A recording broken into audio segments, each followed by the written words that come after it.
ನಮಸ್ಕಾರ ಸ್ನೇಹಿತರೆ, ಪರ್ವ ಟಿವಿಗೆ ಸ್ವಾಗತ. ಸ್ನೇಹಿತರೆ, ಗುರುವಾರ ರಾತ್ರಿ ಸುರಿದ ಬಿರುಗಾಳಿ ಸಹಿತ ಮಳೆಯಿಂದಾಗಿ ಹಲವೆಡೆ ಹಲವು ಅವಾಂತರಗಳು ಜರುಗಿವೆ.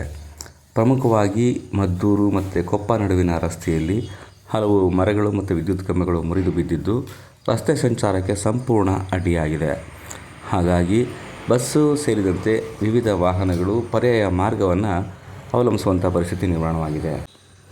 ಇದಲ್ಲದೆ ಕುಂಟನಹಳ್ಳಿ ಸೇರಿದಂತೆ ಅಕ್ಕಪಕ್ಕದ ಬಹುತೇಕ ಗ್ರಾಮಗಳಲ್ಲಿ ವಿದ್ಯುತ್ ಸಂಪೂರ್ಣ ಕಡಿತವಾಗಿದೆ. ಹಾಗಾಗಿ ಜನಜೀವನ ಅಸ್ತವ್ಯಸ್ತವಾಗಿದೆ.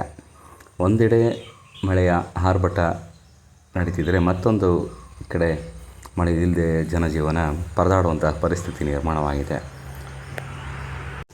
ಇದೆಲ್ಲವನ್ನು ಗಮನಿಸಿದರೆ ಸ್ನೇಹಿತರೆ, ಪ್ರಕೃತಿ ಮೇಲೆ ನಾವು ದಬ್ಬಾಳಿಕೆ ಮಾಡಿದ್ರೆ ಪ್ರಕೃತಿ ನಮಗೆ ಯಾವ ರೀತಿ ಉಡುಗೊರೆ ಕೊಡುತ್ತೆ ಅನ್ನೋದಕ್ಕೆ ಇದು ಸಾಕ್ಷಿಯಾಗಿದೆ.